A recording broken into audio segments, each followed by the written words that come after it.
Hello students, good morning. Today we will start the second chapter of our Hindi book whose title is बुलंद भारत की नई तस्वीर। बुलंद भारत की नई तस्वीर। भारत हमारे देश का नाम है, तस्वीर मतलब पिक्चर और बुलंद मतलब ऊंचा। भारत अब कैसा हो गया है? बुलंद हो गया है। तो भारत की नई तस्वीर क्या है? पहले जो भारत था, भारत अब पहले से काफी बदल गया है, तो उसकी एक नई तस्वीर बन गई है।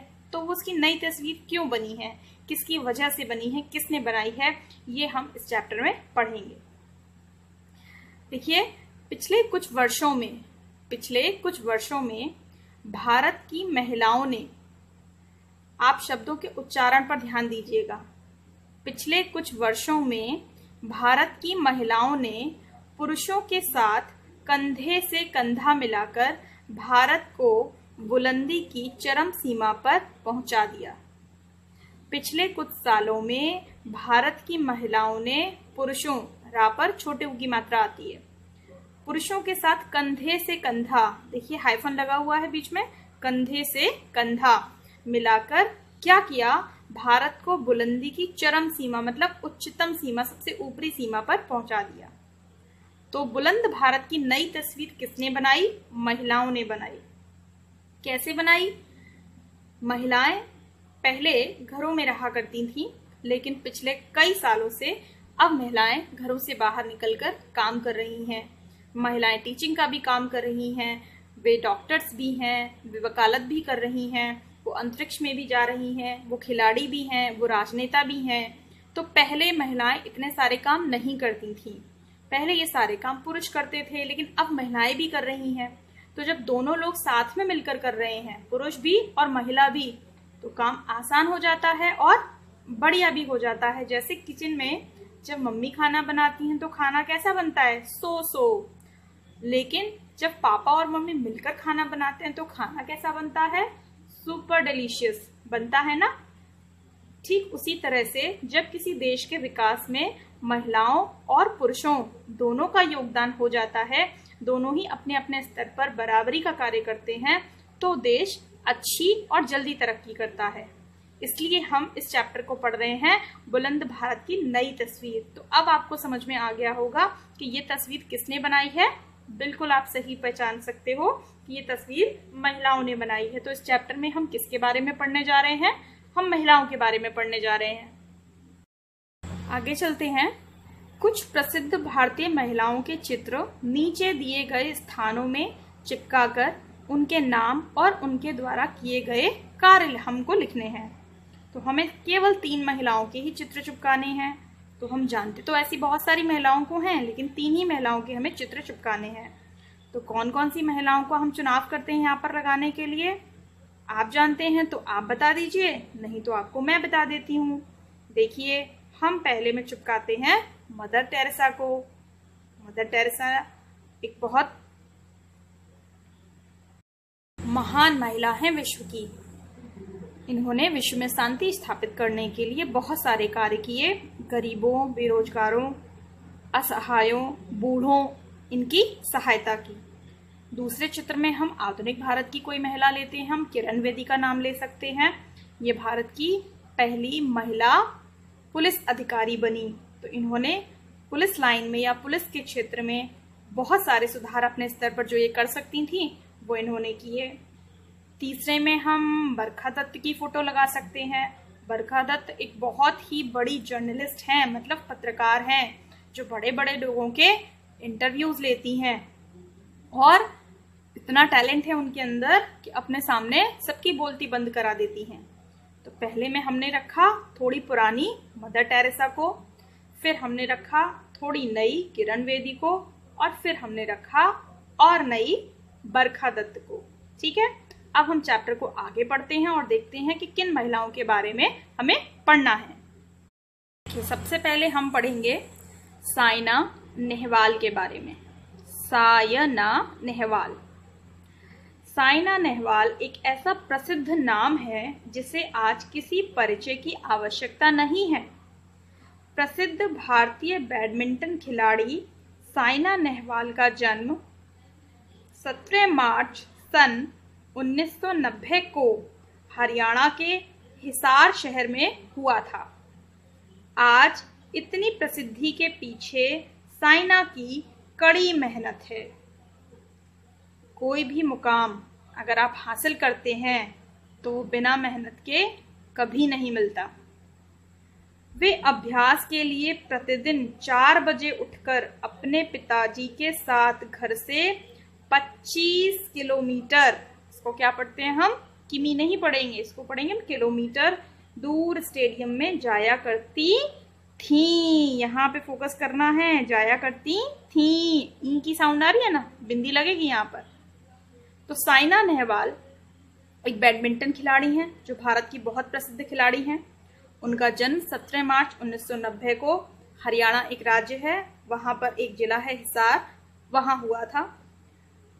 बहुत मेहनत की उन्होंने बैडमिंटन खिलाड़ी बनने के लिए, बहुत अभ्यास किया। और अभ्यास के लिए स्कूल भी जाती थी ना वो, तो अभ्यास कब करें, तो स्कूल जाने से पहले अभ्यास करने के लिए जाती थी। स्कूल 7 बजे जाती थी, तो अभ्यास करने के लिए वो 4 बजे उठ जाती थी और अपने घर से 25 किलोमीटर दूर, बहुत बड़ी दूरी हो गई है 25 किलोमीटर, स्टेडियम में जाती थी प्रैक्टिस करने के लिए अपने पापा के साथ। 2 घंटे अभ्यास करने के बाद उनके पिता उन्हें विद्यालय छोड़ दिया करते थे। सोचिए, 4 बजे उठी और वहां गई, फिर वहां 2 घंटे प्रैक्टिस की और उसके बाद वहीं से स्कूल आ गई। इसके बाद उनके पिता ने स्टेडियम के पास ही घर ले लिया। अब उनको बहुत मुश्किल होती थी ना, कि स्टेडियम बहुत दूर था उनके घर से, तो उनके पिता ने सोचा कि हम स्टेडियम के पास ही घर ले लेते हैं, तो आने जाने में सुविधा हो जाएगी। क्योंकि प्रतिदिन 50 किलोमीटर आना और जाना सरल कार्य नहीं था। परिवार का खर्च अत्यंत शब्दों पर ध्यान देना है, अत्यंत कठिनाई से चलने पर भी पिता ने उनके अभ्यास को जारी रहने दिया।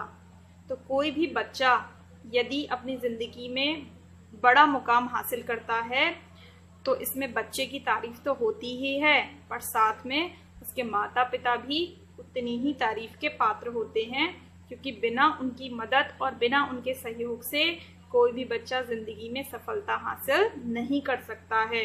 तो हमेशा अपने माता पिता को इस चीज के लिए धन्यवाद करना चाहिए।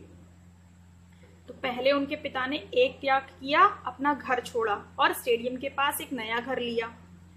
अब बहुत खर्चा होता है, पढ़ाई का भी खर्चा होता है, प्रैक्टिस का भी खर्चा होता है, और बैडमिंटन खेलने में हर रोजाना हमें शटलकॉक भी नई चाहिए होती है, तो खर्चा बहुत होता है। तो उन्होंने साइना को इसके लिए रोका नहीं। भले ही उनको कितनी भी कठिनाई आ रही थी घर चलाने में, लेकिन वो साइना को अभ्यास कराते रहे। सन 2006 से, कब उनका जन्म कब हुआ था बताइए, 1990 में हुआ था। 2006 में वो कितने साल की हो गई, सोचिए, 16 साल की। तो 2006 से वे अंतरराष्ट्रीय स्तर पर खेलने लगी, बिंदी लगी हुई है। और अंतरराष्ट्रीय, देखिए शब्द को, अंतर ऊपर चढ़ गया, अंतर ऊपर चढ़ गया और उसके बाद राष्ट्रीय, अंतरराष्ट्रीय। तो 2006 से वे अंतरराष्ट्रीय स्तर पर खेलने लगी, मतलब विदेशों में जाकर विदेशी खिलाड़ियों के साथ खेलने लगी। और उसके बाद उन्होंने अनेक प्रतियोगिताएं जीती। वे वर्ल्ड जूनियर चैंपियनशिप जीतने वाली पहली भारतीय महिला बनी। मतलब जो बच्चे 18 साल से कम उम्र के होते हैं ना, तो उनके लिए प्रतियोगिता जूनियर चैंपियनशिप होती है। तो इससे पहले भारत से किसी भी महिला ने ये चैंपियनशिप नहीं जीती थी, तो वो ऐसी पहली भारतीय महिला बनी जिन्होंने ये चैंपियनशिप जीती। कौन सी? World junior championship. उन्हें सर्वोच्च खिलाड़ी सम्मान और भारत सरकार द्वारा राजीव गांधी खेल रत्न पुरस्कार प्रदान किया गया। तो जो अच्छे खिलाड़ी होते हैं, जो भारत के लिए मेडल जीत कर लाते हैं, भारत की जो सरकार है वो उन्हें सम्मान देती है, उन्हें पुरस्कार देती है। और कौन सा पुरस्कार देती है? राजीव गांधी खेल रत्न पुरस्कार। साइना ने अपने अद्भुत प्रदर्शन से दिखा दिया। प्रदर्शन कैसा था उनका? अद्भुत। अद्भुत मतलब बिल्कुल आश्चर्यजनक, सबसे अलग। तो उन्होंने अपने अद्भुत प्रदर्शन से दिखा दिया कि सफलता के लिए कठिन परिश्रम के अतिरिक्त अन्य कोई मार्ग नहीं होता है। इस लाइन को बिल्कुल अंडरलाइन करने की जरूरत है। क्या लिखा है इसमें कि सफलता के लिए कठिन परिश्रम के अतिरिक्त अन्य कोई मार्ग नहीं होता है।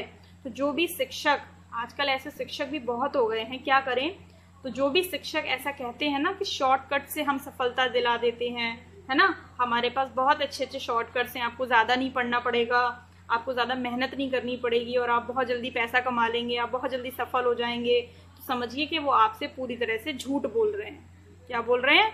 झूठ बोल रहे हैं। उनकी बातों में कोई सच्चाई नहीं है, वो सिर्फ आपसे झूठ ही बोल रहे हैं। तो इस लाइन में एक बार फिर से आप जाएंगे कि सफलता के लिए कठिन परिश्रम के अतिरिक्त अन्य कोई मार्ग नहीं होता। अगर आपको सफल होना है तो सिर्फ सफल होने का एक ही तरीका है, मेहनत, मेहनत और केवल मेहनत।